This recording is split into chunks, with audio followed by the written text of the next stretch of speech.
I'm Sam Kimball. Welcome to Labor Market and Industrial Relations Review, a podcast by Workforce Delivery, Inc. Today we discuss a report that finds Indigenous adults are less likely hired and more likely underhired than non-Indigenous adults.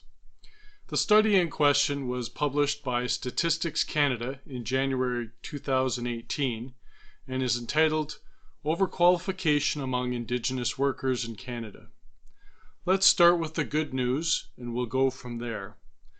The report finds that Indigenous adults completing a bachelor degree or higher are in fact less likely to be underhired than non-Indigenous adults. So for those who prevail over the systemic and societal barriers to achieve a post-secondary education, keep trudging.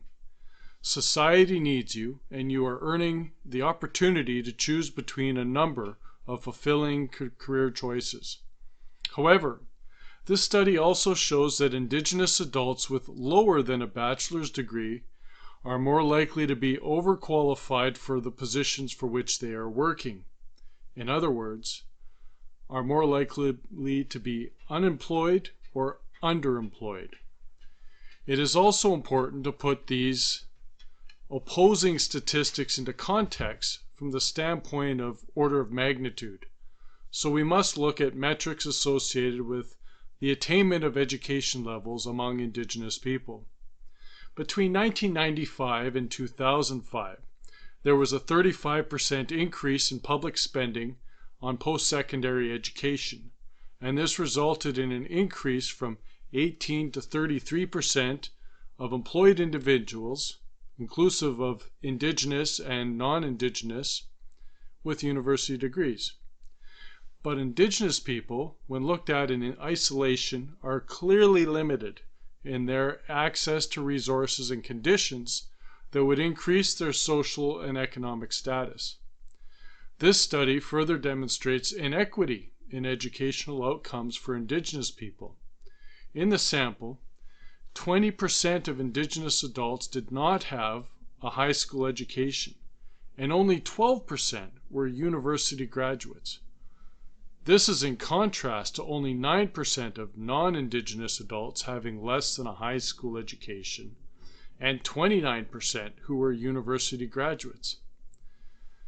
As many are only too acutely aware of late, often there is a mismatch of available people and available jobs during times of economic transition.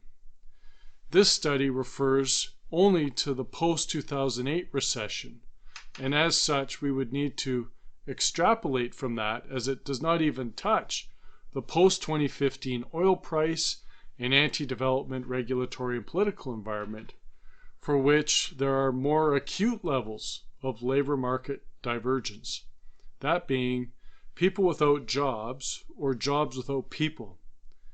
And this is happening as opportunities for certain occupations disappear during this transition and employees migrate over to positions for which they are overqualified. In 2011, 58% of the population with a university degree between the ages of 25 and 34 were working in jobs for which they were overqualified.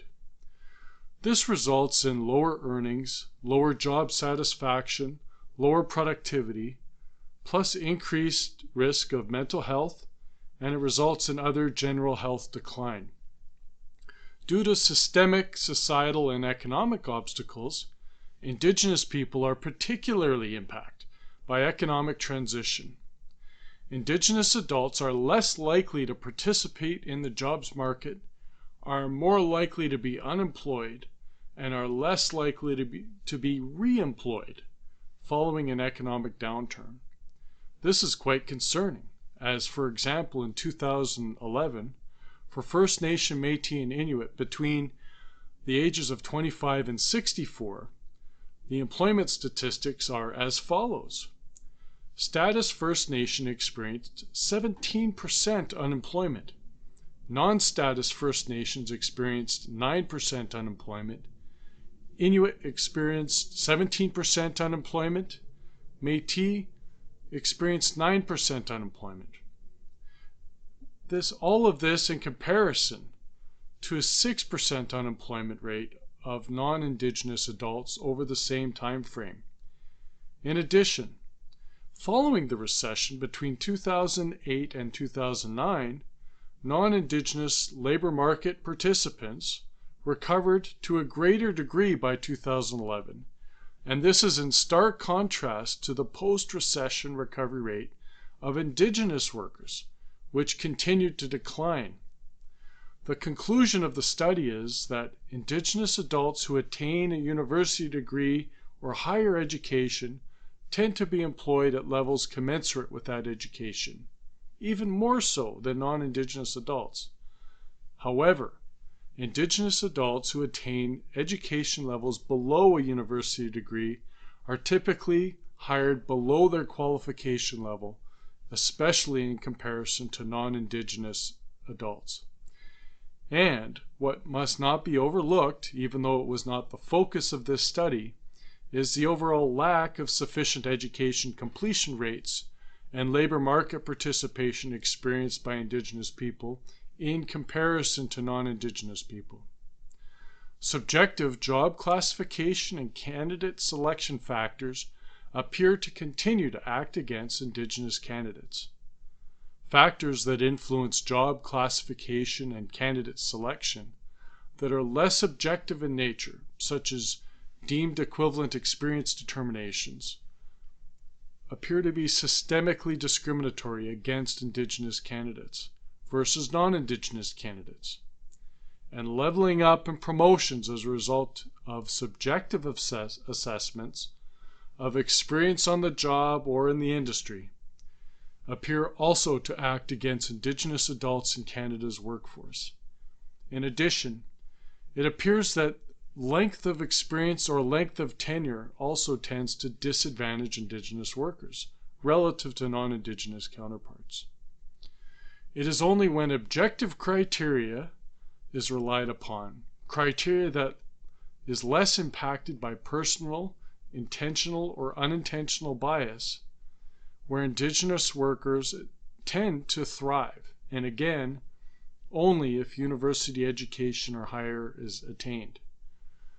More work must be done, and recruitment efforts must positively and deliberately guard against this phenomena, especially in today's environment, particularly as it is shown that Indigenous people are hit disproportionately hard in times of economic transition.